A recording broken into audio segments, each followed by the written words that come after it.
mazungumzo ni moja ya nyenzo ambayo sisi kama Chadema tunaamini katika kushughulikia matatizo. Tunaamini kwenye mapambano, tunaamini kwenye mazungumzo. Lakini sisi tumesema tunaamini kwenye mazungumzo ya dhati.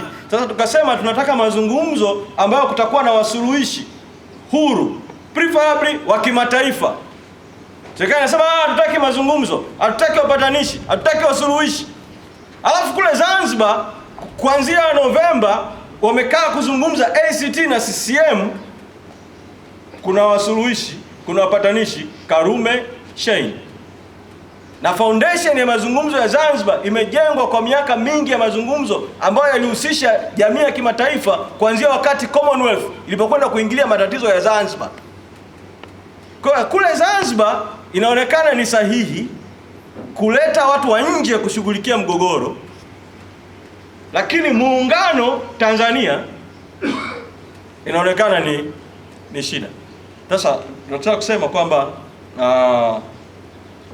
tutayazungumza haya na tutatoa mwelekeo, lakini ninachokiona ni kwamba ACT imeamua kwa mara nyingine tena, pamoja na mauaji ya tarehe 29 ya watu na siku zofuatia, kusaliti damu za watu na kusaliti harakati za mabadiliko. Kumezungumzwa kule, moja ya mambo watakayozungumza watakapoingia kwenye serikali ya umoja wa kitaifa na tume itakayoundwa ni kwamba watazungumza kuhusu marekebisho ya katiba ya Zanzibar. Kwa matatizo yetu ya kikatiba, ya katiba ya Zanzibar, ya katiba ya muungano, huwezi kushughulika na mapungufu ya katiba ya Zanzibar bila kushughulika kwanza na mapungufu ya katiba ya muungano, ikiwemo kuhusu muundo wa muungano. Lakini kunapelekwa hiyo danganya toto ili Watanzania wajenge impression kwamba sasa nchi ina maridhiano, kuonekana kuna maridhiano, alafu upande wa pili umefungua mapambano. Tunasisitiza tu yule msimamo wa kamati kuu. Kamati kuu ilishasema masuala hayo na maridhiano ni matokeo, kinachotangulia ni mazungumzo. Kamati kuu imesisitiza mara zote kwenye vikao vyake mfululizo vya awamu tofauti tofauti kwamba waje wasuluhishi au wapatanishi wa kimataifa kuja, kama kuna hitaji la mazungumzo yoyote yale, kuja kufanya mazungumzo, kwa sababu sisi tumeshiriki mazungumzo na watawala, na mimi nilipata bahati ya kuwepo kwenye timu ya mazungumzo kuanzia na rais mwenyewe mwezi Mei mwaka 2022 pale Ikulu Chamwino, mpaka kwenye timu ya mazungumzo ya watu watano kila upande. Tumezungumza kwa namna tulivyozungumza nao kwa kipindi chote tulichozungumza nao, na baada ya mauaji ya Oktoba na yote yaliyotendeka, hakuna namna kwamba utawala huu haramu dhalimu unaweza kuaminika kwamba ndio uongoze mazungumzo. Kwa hilo ndio naweza kusema katika hatua hii.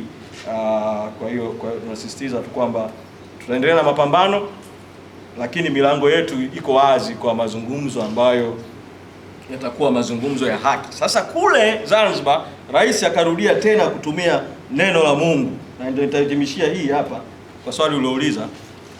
Kanukuu Mathayo 5 kuhusu heri wapatanishi. Kwa hiyo ni kama vile wanasema watu ambao hawataki kupatana wana shida.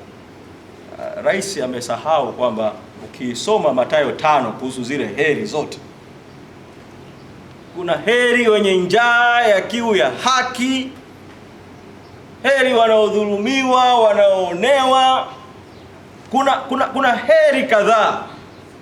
Sasa mimi ni waombe wanachadema na Watanzania kuendelea kuwa na kiu ya haki, kuendelea kuwa na njaa na kiu ya haki, pamoja na kuonewa, pamoja na kuumizwa, lakini tusonge mbele. Tunaamini mwisho wa siku haki itatimia. Na kwa ndugu zangu Waislamu, ile sura ya kwanza ile Al-Fatiha, kuna mstari mmoja huwa nikisikia huwa napenda sana kuusikia.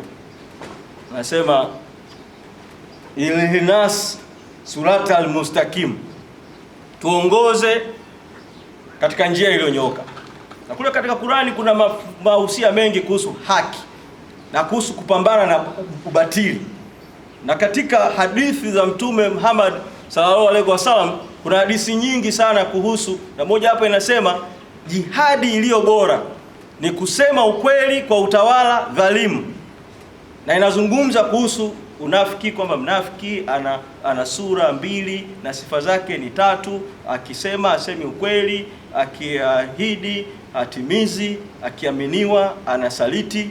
Tusiingie kwenye mtego wa kubariki unafiki, tubaki kwenye mstari ulionyooka. Katiba mpya, free Tundu Lissu, ukweli, haki, uwajibikaji, mauaji ya Oktoba, tone tone, focus pale, istikama, focus pale. Naamini kuna siku kitaeleweka. Asanteni sana.